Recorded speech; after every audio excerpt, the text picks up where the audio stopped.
Welcome to Whiskey Rant. So, the channel where I drink whiskey and rant. Today's whiskey is Jameson Caskmates. Today's rant is, when in question, should the spirit of the law supersede the letter of the law?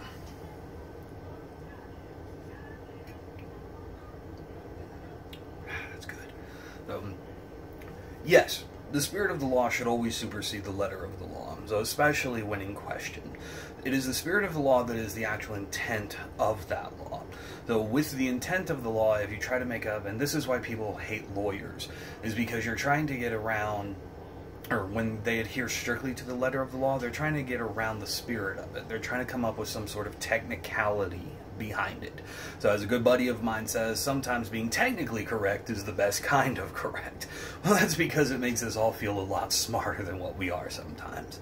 So take, for instance, when it comes to the spirit of the law being not adhered to as much as the letter of the law. So in 1986, there was the Firearms Owners Protection Act, the FOPA, I believe that's the correct one. So it basically said that you can't own a machine gun. That was the gist of it. So, and with that, you could own, let's say, an M16, so which has a fire rate of 700 to 900 rounds per minute. Later on, then what is that, like 30 years later almost? So in 2010, the ATF said that, well, bump stocks they're not in violation of anything. That's basically what they said. So a bump stock, it gives an AR-15, a semi-automatic derivative of the M16. If you attach a bump stock to it, it gives this AR-15 the same fire rate, or up to the same fire rate. So the fire rate increases to something like 800 rounds per minute. So there is some overlap there. It therefore violated the spirit of that law while not actually violating the letter of that law. So, which is how we were able to have certain things like the Las Vegas shootings. So whether you agree or disagree with bump stocks, that's absolutely fine. So I have an answer for you on that one in video number 2. So back to the original question though, should the spirit supersede the letter?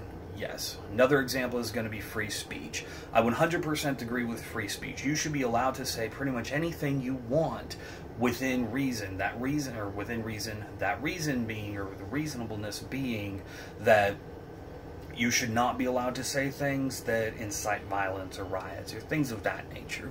So I'm starting to ramble here, but that's why this is a rant. Fun times, ain't it? So take, for instance, Alex Jones. Disagree with a lot of what he says. Don't think anything he has ever said has really actually been accurate, but I'm not that big of a fan, so I can't get into the nitty-gritty of that. I just know that a lot of the conspiracies he touts are horseshit. I totally defend his right to say that sort of stuff. But if he gets up and he starts telling his cronies and his fans and whatever, hey, go kick that Aaron guy's ass, I disagree with that. He shouldn't be allowed to do that.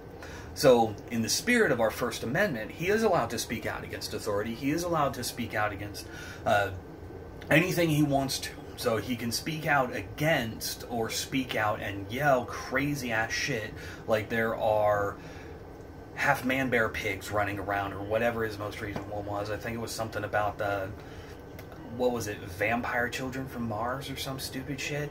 So, is he allowed to say that? Of course he is. So, of course he's allowed to say it.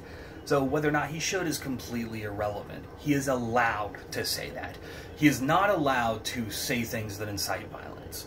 So, the spirit of the First Amendment totally protects him from spouting totally protects him to spout his crazy-ass conspiracy theories. So, the spirit of that should not protect him from inciting a, I don't know, civil war or something along those lines. That should not be protected speech. So within the spirit of the First Amendment. So it is within that spirit that caused us to write things like our libel laws, like our laws against inciting riots and inciting violence. So the slander laws in that as well. So this is why you cannot run into a theater and scream fire. So if I'm not mistaken, SCOTUS has actually ruled on that stuff. And basically they agree is that, look, the spirit and the intent is to allow you guys to say whatever the hell you want, but it violates the spirit and intent, although it adheres strictly to the letter, but it doesn't violate this spirit and intent of the First Amendment to allow you guys to run around saying, oh shit, that guy's insane, this guy with a gun should shoot the guy. So you're inciting violence. So yes, the examples are cockamamie and crazy, but that's why I use them. Fun, ain't it?